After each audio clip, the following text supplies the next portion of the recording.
Hi friends, welcome to our channel. இன்னைக்கு வந்து நம்ம செயின் ஸ்டிச்சுக்கு தேவையான ஒரு யூஸ்ஃபுல்லான டிப்ஸ் எல்லாமே பார்க்கலாம் ஒன் பை ஒன்னா. பாருங்கள், நம்ம ஷார்ட்ஸாக ஃபுல்லாக பாருங்கள், உங்களுக்கு யூஸ்ஃபுல்லாக நிறைய டிப்ஸ் வந்து நம்ம கிடைக்கும். ஃபஸ்ட்டு செயின் ஸ்டிச்சுக்கு வந்து நார்மலாக நம்ம ஒரு 3 லைன் 4 லைன்ஸ் செயின் ஸ்டிச் போடுவோம். அதுக்கு உங்களுக்கு வந்து என்ன த்ரெட் யூஸ் பண்ணுறதுங்கிற டவுட் இருக்கலாம். நீங்கள் இந்த மாதிரி நார்மலாக 3 to 4 லைன்ஸ் போடும்போது உங்களுக்கு வந்து இந்த மாதிரி சரி த்ரெட் வந்து நீங்கள் யூஸ் பண்ணுங்கள். உங்களுக்கு வந்து இந்த பார்டர் வந்து உங்களுக்கு நல்ல விசிபிளாக நல்ல அப்படி பார்டர் மாதிரி நல்லா ஃபார்ம் ஆயிரும். நீங்கள் 3 லைன் 4 லைன் போடும்போது இந்த மாதிரி சரி த்ரெட் வந்து யூஸ் பண்ணி போடுங்க. இன்னொரு சரி த்ரெட் வந்து நம்மளுக்கு இருக்குது. உள்ளுக்க வந்து நூல் இருக்கும், தெரியுதா உங்களுக்கு? வந்து உள்ளுக்க நூல் இருக்கும் ஒரு சரி த்ரெட்டில், இன்னொரு த்ரெட்டில் வந்து நரம்பு இருக்கும். நீங்கள் நரம்பு இருக்கிற த்ரெட்டை வந்து இந்த மாதிரி வெளியில் அவுட்லைன் போடுறதுக்காக யூஸ் பண்ணிவிட்டு நீங்கள் பீட்ஸ்லாம் கொறுக்கிறதுக்கு வந்து நீங்கள் இந்த மாதிரி நூல் இருக்கிறது வந்து யூஸ் பண்ணுங்கள். உங்களுக்கு ரொம்பவே போடும்போது கரெக்டாக ஃபினிஷிங் வந்து கரெக்டாக வரும்.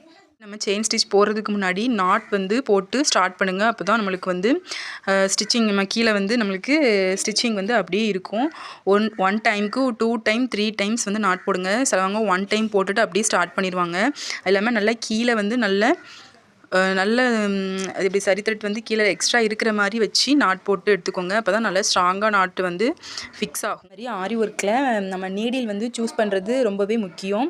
நீங்கள் பிகினர்ஸாக இருக்கும்போது இந்த மாதிரி 13 நம்பர் நீடில் வந்து யூஸ் பண்ணுங்கள். 13, 14 இந்த நம்பர் நீடில் வந்து யூஸ் பண்ணுங்கள். நான் வந்து துலிப் பிராண்ட் தான் வந்து யூஸ் பண்ணுறேன். ரொம்பவே யூஸ்ஃபுல்லாக இருக்கும்.